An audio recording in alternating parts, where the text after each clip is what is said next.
Hola, hola a todos. Bueno, muchísimas gracias. Un agradecimiento a todos los que nos acompañan el día de hoy.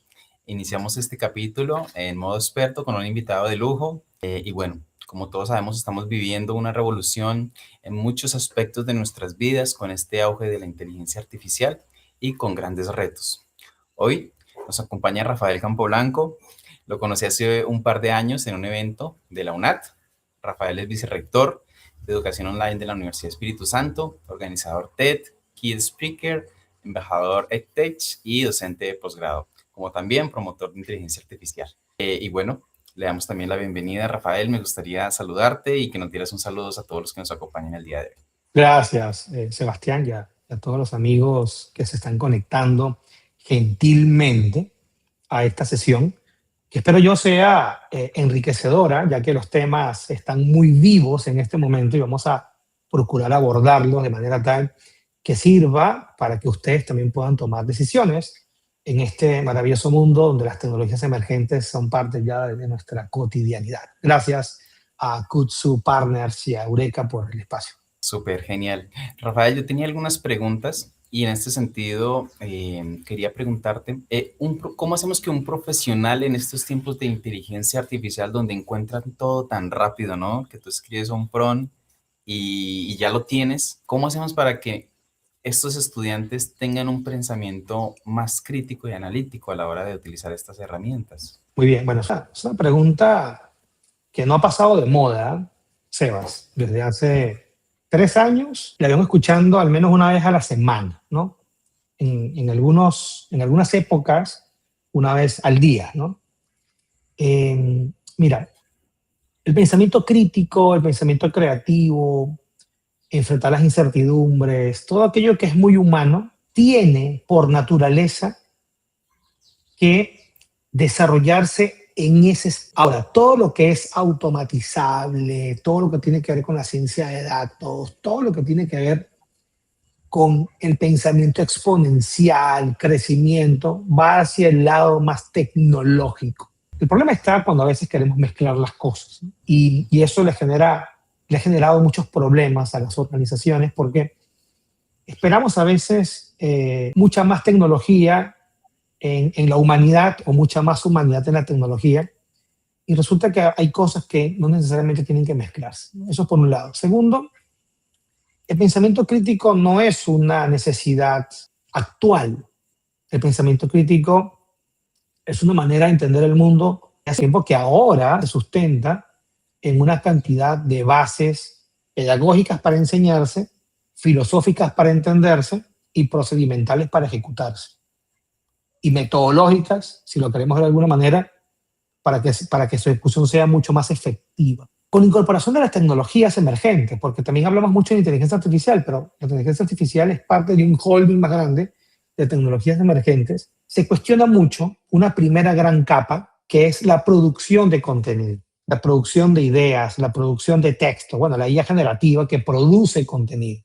Y pareciera que nos hemos quedado en ese debate si es que esa producción de contenidos es realmente igual al pensamiento crítico. Y resulta que no. La producción de contenidos es una primera gran capa. Hace 20 años, Wikipedia ya había de alguna manera democratizado el acceso al contenido. Y copiar y pegar esos textos de Wikipedia fueron parte de los primeros dolores de cabeza de la educación cuando se quería evitar justamente el copiar y pegar. Pero cuando el Internet fue evolucionando y los buscadores como Google fueron mucho más eficientes, ya el conocimiento, el acceso a ese contenido fue mucho más amplio. Y ahora con la inteligencia artificial lo es aún mucho más. Entonces, pensar que solamente es copiar y pegar, es quedarse en esa primera capa, es no entender que el pensamiento crítico está aquí abajo. Es más profundo que el mero hecho de escribir un prompt, hacer clic en Enter y que eso produzca algo. Porque la producción de contenido, ya sea en Wikipedia, ya sea en algún buscador o ahora con la inteligencia artificial y seguramente mañana con otras herramientas aún más potentes, no es pensamiento crítico. El pensamiento crítico es qué hago con eso que veo, qué hago con eso que escucho, ¿Qué hago con eso que saboreo, que puedo oler, que puedo sentir? Y ya sea que venga desde el mundo del Internet, ya sea del mundo de la inteligencia artificial o incluso de las cosas que tengo a mi alrededor. Hoy hay un gran debate entre la novedad de las tecnologías emergentes y lo que siente y piensa una persona.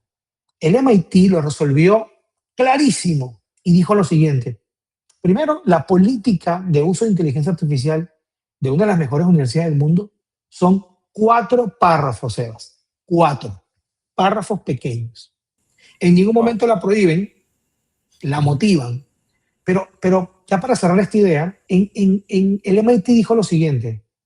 Pensemos en una revolución donde utilicemos lo mejor de las máquinas, lo que saben hacer mejor y lo van a hacer siempre mejor que nosotros, el mundo de lo automatizable, y seamos mejores humanos, donde las máquinas nunca van a poder ser mejor que nosotros.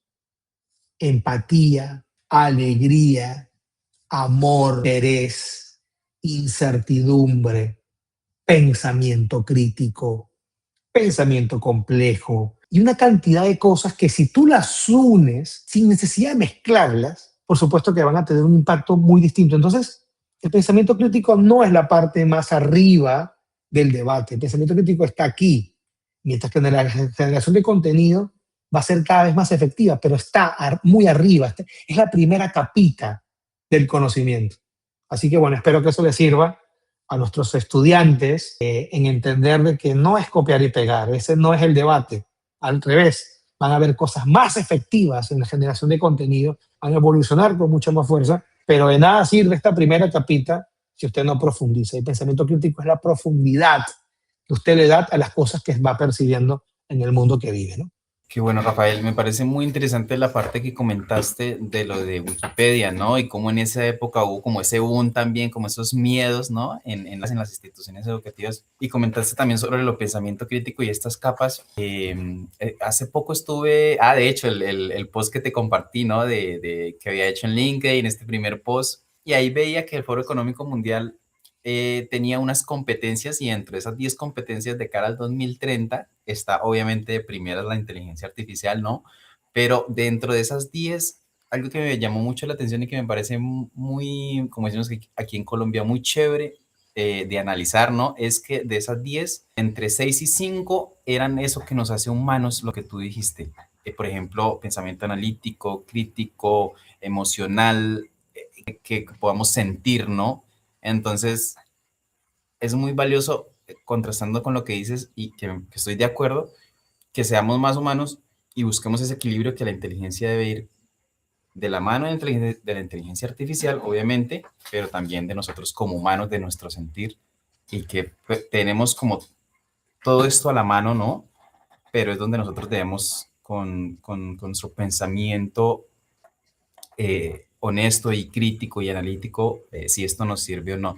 Y aquí quería preguntarte, ¿cómo podemos desarrollar dentro de las universidades estas competencias, ¿no? Pensamiento analítico, crítico, como para tratar de compensar y de ir forjando ese camino que el Foro Económico Mundial nos dice, ¿no? Que debe ir como la inteligencia artificial de la mano. ¿Cuáles serían como las estrategias o qué deberían pensarse o qué luces nos das respecto a aplicación o posibles aplicaciones dentro de las universidades? Muy bien, fíjate que ahí, Sebas, y para toda la audiencia, quien les habla, Rafael Martínez Campoblanco, universitario, y cuando digo universitario es porque creo en la universidad, en la universalización del conocimiento, ¿no? Actualmente, como vicerrector de Educación Online de la Universidad Espíritu Santo, mantengo esa posición de que las universidades, de que la universidad sigue siendo una de las instituciones sociales más importantes que existen. A veces decimos cosas de las universidades como si no estuviesen ocurriendo, ¿no? Como si el pensamiento crítico, por ejemplo, fuese una gran necesidad. La universidad hace pensamiento crítico desde siempre. La creación de las investigaciones universitarias tiene mucho que ver con el pensamiento crítico. ¿Por qué? Porque hay un método, lo que les comentaba, hay un procedimiento, hay metodologías, hay tecnologías asociadas y eso al final genera un conocimiento que es producto de una sistematización de cosas, ¿no? De pasos. Algunas son más profundas que otras. Las investigaciones de las carreras no se parecen a las de las maestrías, mucho menos a los doctorados. Cada quien tiene como su propia nivel de profundidad y categorización. Entonces, número uno, sería terrible decir que el pensamiento crítico no existe en las universidades, ¿no? Ahora, Lo que está pasando hoy en día es que lo que se está haciendo no es suficiente. Eso es distinto. Y no es suficiente, ¿por qué? Aquí vamos ahora a explicar un poco el contexto. La velocidad del cambio es tan impresionante que mientras usted hoy está utilizando una herramienta y aplicando una metodología, mañana es posible de que eso haya evolucionado de manera tal que incluso haya mutado, o sea, haya cambiado radicalmente su esencia, con lo cual lo que usted investigó, pues, tiene una vigencia de tiempo cada vez más corta. Por otro lado, el pensamiento es cada vez, o tiene que ser cada vez más exponencial, porque la velocidad con la cual se generan cosas es exponencial. Amigos, colegas recientes con los cuales he conversado sobre esto, que habían sido expertos en ciertas herramientas muy determinadas, por ejemplo, si queremos hablar de herramientas tecnológicas, ahora se están nombrando o autonombrando agnósticos de la tecnología. O sea, utilizo la que me sirve y no me cierro a entender otras. O sea, es el mundo del agnóstico, de entender que existen muchas cosas y utilizo la que mejor, en este caso, me sirva. Entonces, las instituciones hoy están corriendo en este maratón de el que dé respuestas más apropiadas a las particularidades de cada persona en cuanto a que ese pensamiento crítico tiene que de alguna manera ayudarlo a entender el mundo exponencial, son las que mejor están siendo calificadas y por ende las que mejor llegan a feliz término. Mayor cantidad de estudiantes, compromiso permanente de su comunidad educativa y tienen una proyección internacional muy potente. De hecho, esa es parte justamente de mi trabajo como vicerrector de educación online, enfocar toda la estrategia en un pensamiento cada vez mucho más global, entendiendo las particularidades, ¿no?, locales en el cual se desarrolla cada uno de los individuos. Entonces, ¿cuál es mi recomendación? Yo creo que puedo dar 3 recomendaciones para las instituciones que hoy en día tienen están debatiendo sobre estas preguntas. La primera, no adquiera tecnología que no entienda. Esto es importante. No te imaginas, Sebas, la cantidad de cosas que gracias a la novedad las instituciones compran y no utilizan, o no la saben utilizar. Pero por la presión social, por la presión institucional, tiene que haber una respuesta y la respuesta siempre es adquirir algo, porque normalmente si lo adquiero sin saber qué es, no la voy a utilizar. Y pasa no solamente en las universidades, pasa en los trabajos, pasa en tu casa, pasaría en la mía. O sea, pasa en la vida. Entonces, lo primero es pruebe las cosas. Pruébelas y si les sirve, adquiéralas. Hoy prácticamente todas las soluciones del mundo tienen freemium, versiones gratuitas y versiones pagas. Entonces, lo primero tiene que ver con la tecnología. Lo segundo, ¿cómo está la gobernanza de su institución respecto a normar el uso de las tecnologías emergentes? ¿Es parte de la agenda o sencillamente se menciona la inteligencia artificial como una novedad? Cuando hablo de gobernanza y hablo de normarla, no es prohibirla, que eso es algo interesante. Las normativas que prohíben la inteligencia artificial, de entrada, están pateando el pensamiento crítico asociado a las tecnologías emergentes. Entonces, hay que tener muchas, y las normas que más y mejor funcionan, por supuesto que advierten sobre el mal uso de ciertas tecnologías, pero la motivan, la estimulan, la desarrollan. Y es algo importante. Las tecnologías emergentes hoy son costosísimas. Pero bueno, la segunda capa tiene que ver con gobernanza y la tercera tiene que ver con la gente. Estamos hablando de personas. Olvidémonos de las tecnologías, olvidémonos de la gobernanza.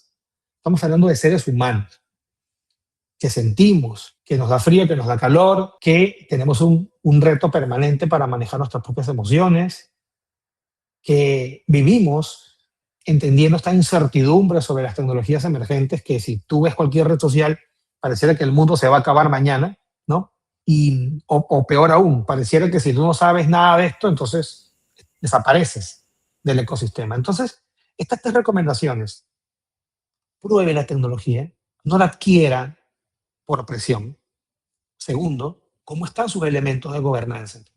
Esto realmente es un tema de que los preocupa. Están generando entre la comunidad educativa, están generando políticas, los reglamentos respectivos, ¿lo están haciendo? ¿O estamos dejando que esto sea la inercia y a ver qué ocurre? Y tercero, respetemos a los seres humanos ante todo.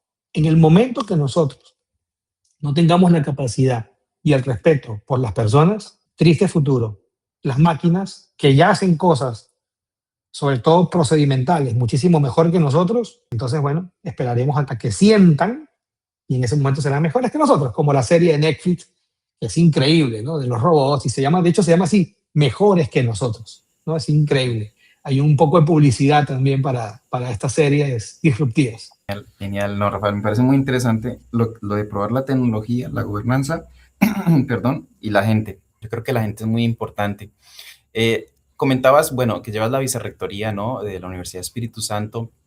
¿Cuáles son los principales retos a los que te has enfrentado y cómo los solucionarías respecto a que, claro, tenemos unos estudiantes que están online? ¿Cómo los introducimos a vivir una experiencia un poco más práctica y llamémoslo, metámoslo dentro de aprendizaje experiencial? ¿Cuáles han sido esos retos y cómo podríamos como solucionar o apoyar en la resolución de esos desafíos, ¿no? Que tenemos en este caso? Muy bien, es una pregunta magnífica. Gracias, Sebas, y al equipo de soporte del evento. La educación experiencial es una educación práctica que asocia el conocimiento con el ejercicio, en este caso profesional, si lo queremos ver en una primera capa, ¿no? O sea, si yo soy lo que hago, entonces lo que estudio determina eso que hago y ojalá sea así, aunque que no necesariamente hoy ocurre en el 100% de los casos. Hay personas que estudian y se forman en algo y ejercen en algo absolutamente distinto, ¿no? Entonces, bueno, hay una gama de posibilidades. Pero supóngase la primera capa es, yo soy lo que hago y me dedico a hacerlo por algo que sencillamente estoy formado para hacerlo. Entonces, en esta primera capa digamos que de educación experiencial, la ecuación es muy lineal, ¿no? Es A, B, C. Es yo me formo, yo practico, yo ejecuto. Y es muy digno esa manera también de entender el mundo. Pero ¿cómo nosotros lo estamos viendo hoy en día?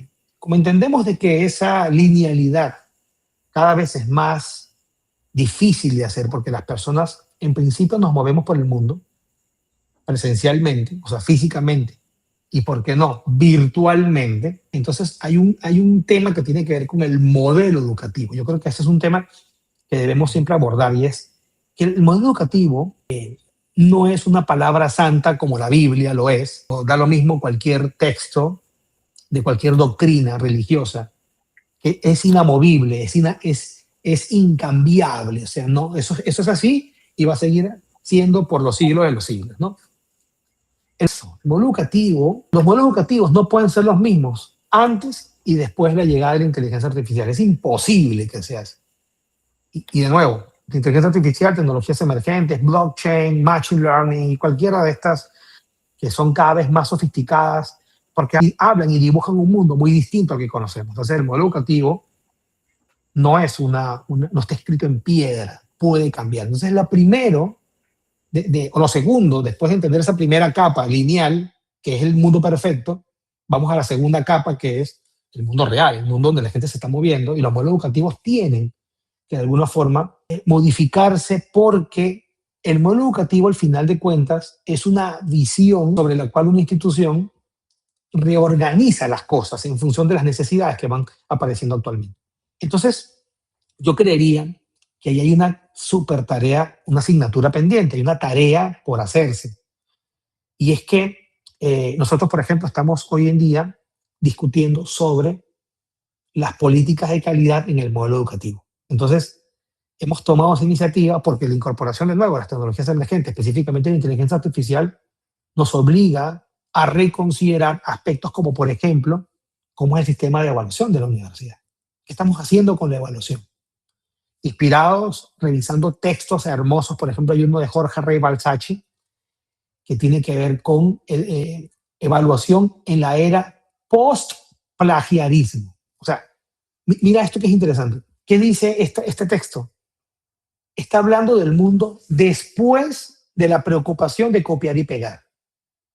O sea, mientras a veces estamos hablando de copiar y pegar, ¿se acuerdan que lo dije anteriormente? La primera capa, ¿no?, de la generación del contenido, no tiene nada que ver con pensamiento crítico. Ya hay autores como Jorge Rey Balsacchi, está en mi cuenta de LinkedIn, yo lo publiqué el ebook de manera gratuita, gente que está diciendo, oye, ya no hablemos más de copiar y pegar, hablemos de otra cosa, ¿no?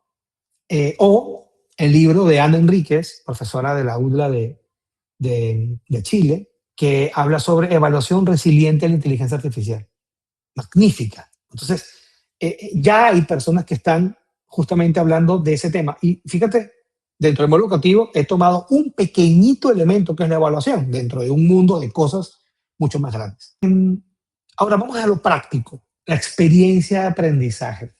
Unos retos enormes, impresionantes, increíbles. Cada día es una alegría estar cerca de los equipos que lideran estas áreas, porque sí están manejando y testeando tecnología permanentemente.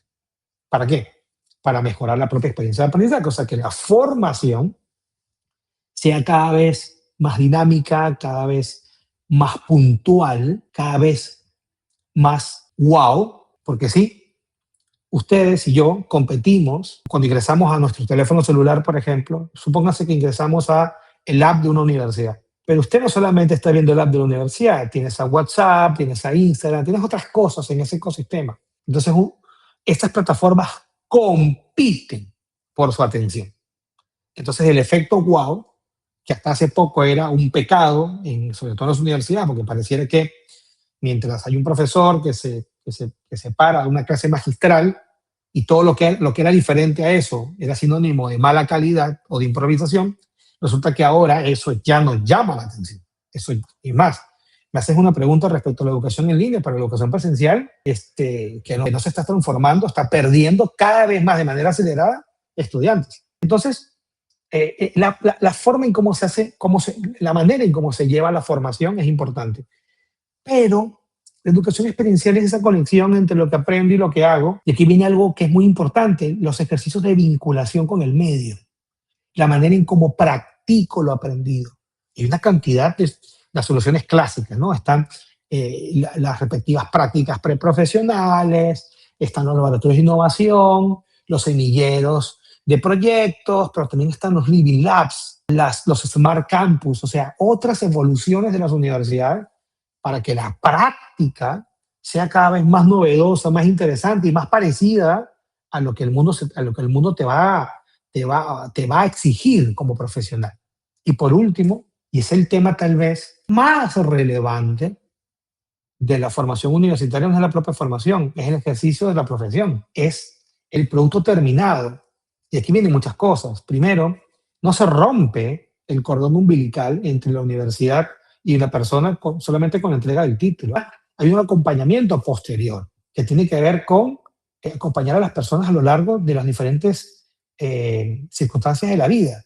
Yo hablaba mucho y he hecho conferencias muy grandes sobre 30 años. Hablamos de una educación que podía ocurrir ya en cualquier lugar, el concepto clásico de la educación a distancia. Evolucionamos y con la incorporación de las tecnologías, sobre todo la web 2.0 y algunos LMS, algunos sistemas de gestión de aprendizaje, ya hablábamos no solamente en cualquier lugar, sino en cualquier momento. Entonces, evolucionamos de cualquier lugar a en cualquier lugar y en cualquier momento. Después de algún tiempo y gracias a grandes desarrollos tecnológicos, ya hablamos de que la educación podía ocurrir en cualquier dispositivo.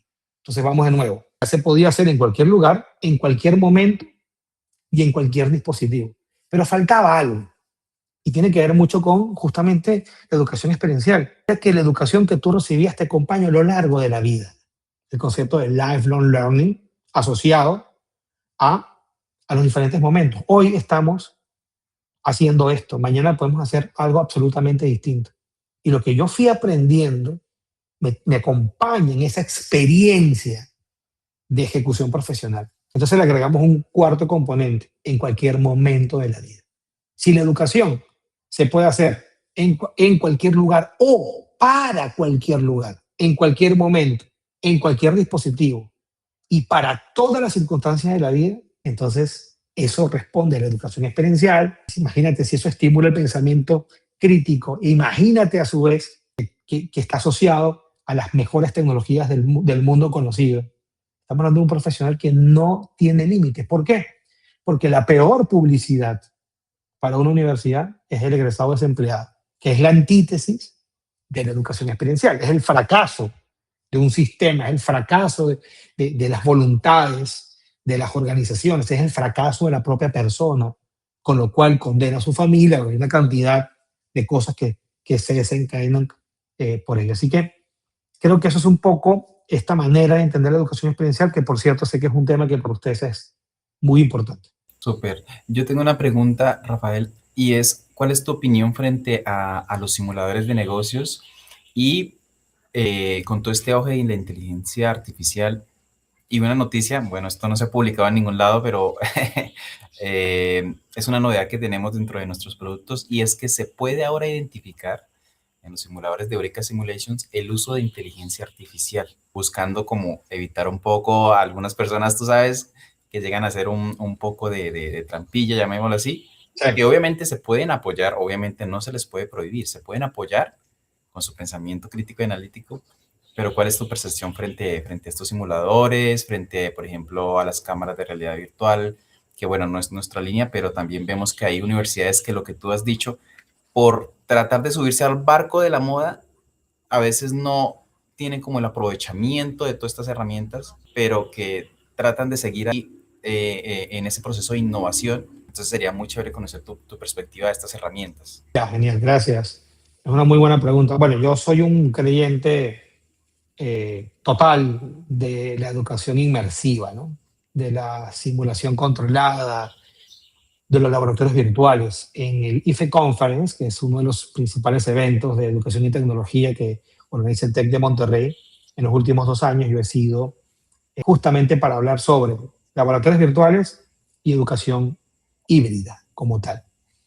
Mira, sería tonto pensar que con todos estos desarrollos tecnológicos cada vez más sofisticados que apuntan a la personalización del aprendizaje, no estemos realmente vinculados a las simulaciones como tal. Porque la simulación al final es un espacio controlado donde yo puedo practicar, puedo reforzar conocimientos, puedo tocar la tecnología sin necesidad que eso genere un impacto negativo, ¿no? Que es lo que normalmente puede ocurrir en la vida real cuando, pues, usted ejecuta una acción y ese impacto negativo ocurre en la vida real. En la simulación eso no es así. Lo otro es, estuve en una conferencia hace muchos años y me impactó, estuve en el Expo y Learning, un evento que se hacía en Madrid todos los años, era un evento magnífico, y en ese evento específicamente, en el Expo y Learning del año 2023, estábamos saliendo de la pandemia recién, recuerdo mucho, no, perdón, antes, 2022, una persona, un vicerrector académico en una universidad decía que vivíamos la edad de piedra de la inteligencia, perdón, de la robótica, perdón, del metaverso. Esa era la palabra que dijo. Okay. Y tiene mucha razón, porque si solamente creemos que el mundo de la simulación ocurre con algún aparato que cada vez son más costosos porque son más sofisticados, si creemos que eso no genera un conocimiento determinado, estamos completamente alejados de la realidad. El mundo apunta al ejercicio de la simulación. De hecho, la educación, las empresas van a tener cada vez más escenarios para generar sus respectivas simulaciones. Y ahora con inteligencia artificial el diseño de la simulación va a ser cada vez más fácil lograrlo. No digo que hoy lo es, hoy sigue siendo complejo, porque el diseñar estas arquitecturas tecnológicas son complejas, pero cada vez va a ser más fácil porque, bueno, la tecnología nos está haciendo más fácil la vida. Entonces, yo creo que esto es un debate que recién está iniciando. Sí mantengo la posición, en este caso, de mi buen amigo que decía que vivimos en la edad de piedra del metaverso, que vivimos en la edad de piedra de los laboratorios virtuales, entiéndase también de las simulaciones, porque todavía no hemos visto el gran potencial que esto tiene. Y eso es importante que lo divulguemos, porque los que sí lo estamos utilizando, pues nos damos cuenta, por ejemplo, para temas de entrevistas, inteligencia artificial agéntica, todo lo que tiene que ver con espacios controlados de laboratorio, todo lo que tiene que ver con manipulación de instrumentos, o sea, todo esto que se pueda simular va a ser parte de la siguiente gran evolución de la educación, al menos de la educación en línea, porque así se exige de esta manera. Nosotros estamos utilizándolo en varios tipos de contenido para varias maestrías con resultados cada vez más impresionantes. Así que totalmente de acuerdo.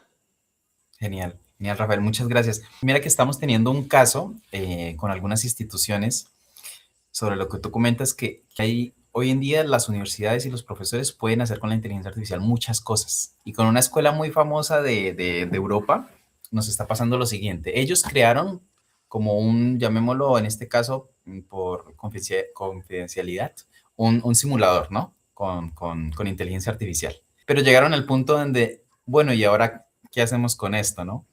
Entonces nos hemos venido encontrando con estas instituciones que están probando, ¿no? En este auge de la inteligencia artificial. Y es donde allí entramos nosotros, ¿no? Como que, como con, primero con ese miedo, ¿no? Como que, bueno, ¿a dónde vamos a parar nosotros, ¿no? Como desarrolladores de software, de bienestar estudiantil, simuladores, competencias, bueno, en fin. Pero nos dio una esperanza en el sentido de que, Rafa, es que, claro, tú creas tu simulador, tu ejercicio interactivo, pero ¿ahora qué? Y ese ahora qué es, bueno, ¿cómo subo mis estudiantes? ¿Cómo miro si les Claro. fue bien, cómo si les fue mal? Entonces es ahí donde nosotros aportamos valor a estas instituciones que tienen eh, ese poder, ¿no? De innovar, y es como industrializamos y les apoyamos en ese sentido, ¿no?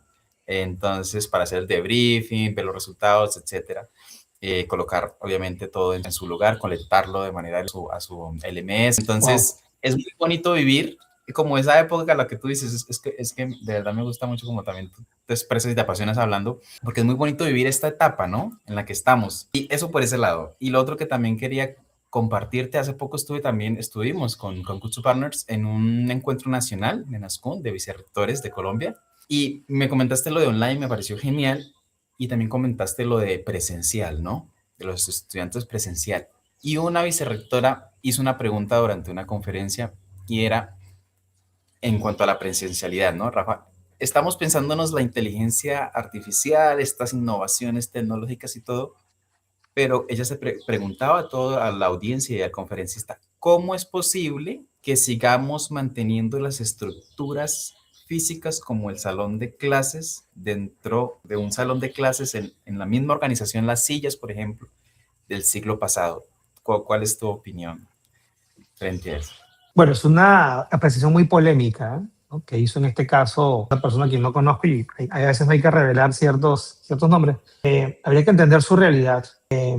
Lo que he aprendido con los años es que la educación no puede estar sujeta a una moda, tiene que estar cerca de la moda, tiene que ayudar a entender la moda. De hecho, comentaba estos días que hoy tenemos una responsabilidad muy grande, el mundo espera mucho de los educadores, espera mucho de nosotros. Y así tiene que ser, porque nuestro espíritu es entender las cosas para compartirlas con el resto. Ese es el espíritu de la educación. Alguien que sabe más de algo lo comparte, ¿no? Y eso genera un conocimiento aún más grande. Y dicho eso, yo creo que hay de todo para todos. Está la persona que se siente cómoda en la presencialidad. Enhorabuena. Es más, hay mucha actividad presencial con soporte tecnológico, como lo tenemos nosotros aquí en la universidad, y funciona de maravilla. Y nosotros también tenemos actividades online, que es básicamente la naturaleza nuestra, en el vicerrectorado que dirijo, y también tenemos experiencias presenciales, ¿no? Entonces, y cuando usted ve una grabación, que es el momento, ese es el acto tal vez más importante, porque es la celebración de todos, y lo ve presencial, es una maravilla, pero también yo he visto grabaciones online que son impresionantes, pero impresionantes. Entonces, hay de todo para todos. Yo creo que no hay que condenarlo. Le ha hecho mucho daño a la universidad en especial. Hace algún tiempo había una condena directa a la educación en línea. Entonces, esa condena directa le hizo mucho daño a muchas universidades, porque grandes pensadores de su época fueron enemigos de la innovación en la innovación educativa, enemigos. Hoy sería terrible que nosotros, los que hemos innovado, los que hemos sobrevivido a 20 años de ataque, condenemos a la educación presencial por ser presencial, donde ocurren cosas maravillosas. Hay de todo para todos, hay que saber aprovecharlo.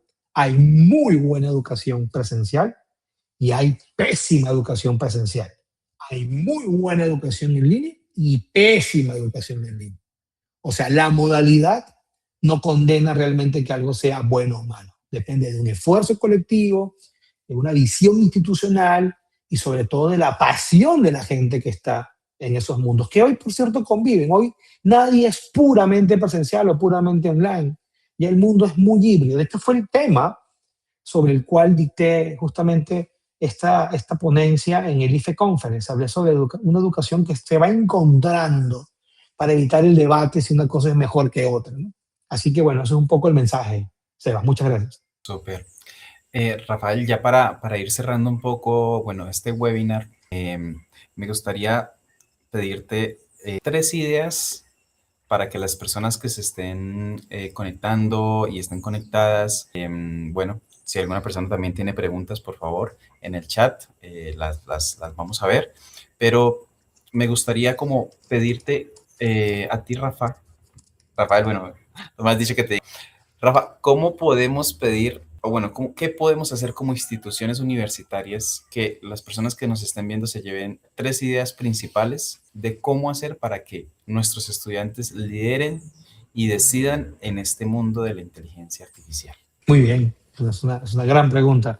Sin ánimos de dar ningún tipo de receta, porque cada institución tiene sus propias particularidades, me atrevería a darte, como bien lo solicitas, tres recomendaciones o tres cosas que yo haría o tres cosas que estamos haciendo. La primera, informados de lo que está ocurriendo.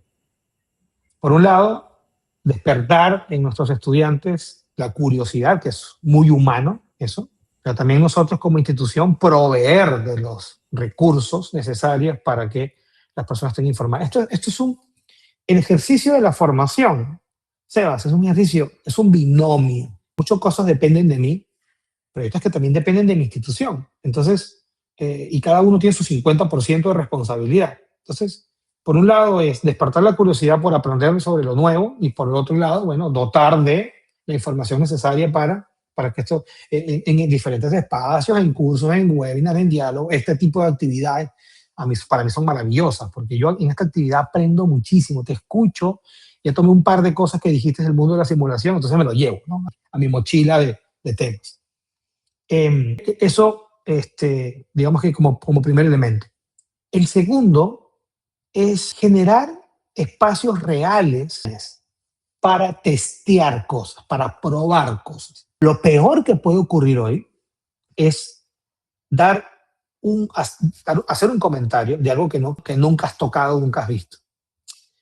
Difícilmente yo, hablo a título personal, debato con alguien que no ha probado lo que dice, ¿no? O sea, que no está cerca de ese mundo de testear. Porque si quieres filosofar, bueno, hay otros espacios para filosofar. Entonces, el mundo de la rapidez a veces es un poco ajeno, ¿no?, a lo que dicen, como dicen mis amigos mexicanos, evitar a toda costa la parálisis por análisis, ¿no? Yo prefiero más hacer que sentarme a filosofar. Pero bueno, es un tema que, como lo dije, es muy, muy personal y como es personal, usted puede pensar, hacerlo distinto y yo no opinaría de cómo usted ve el mundo desde el punto de vista personal, ¿no?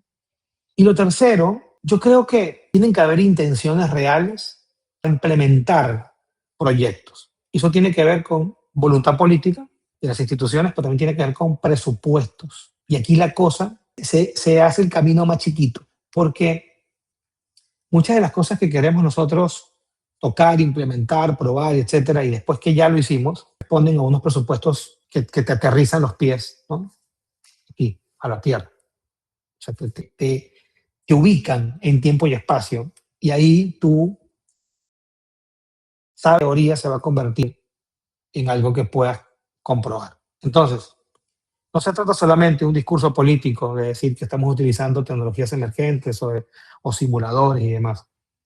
Tiene que haber actos concretos, reales, que nos lleven justamente a este mundo. Así que bueno, espero que esta información le sirva a usted para que pueda contrastar las cosas que hemos dicho, pueda debatir y podamos debatir en nuestras redes sociales. Yo uso mucho LinkedIn, colocan mi nombre y mis dos apellidos, Rafael Martínez Campoblanco, y ahí podemos continuar la conversación. O tres, usted llevarse esta información y debatir desde el punto de vista interno con sus colegas, háganlo. No, nosotros debatimos permanentemente este tema, es el día a día. ¿Cómo hacemos para sin perder nuestra humanidad? Como bien se los acabo de comentar. Así que bueno, espero que esto les haya servido un poco. Genial.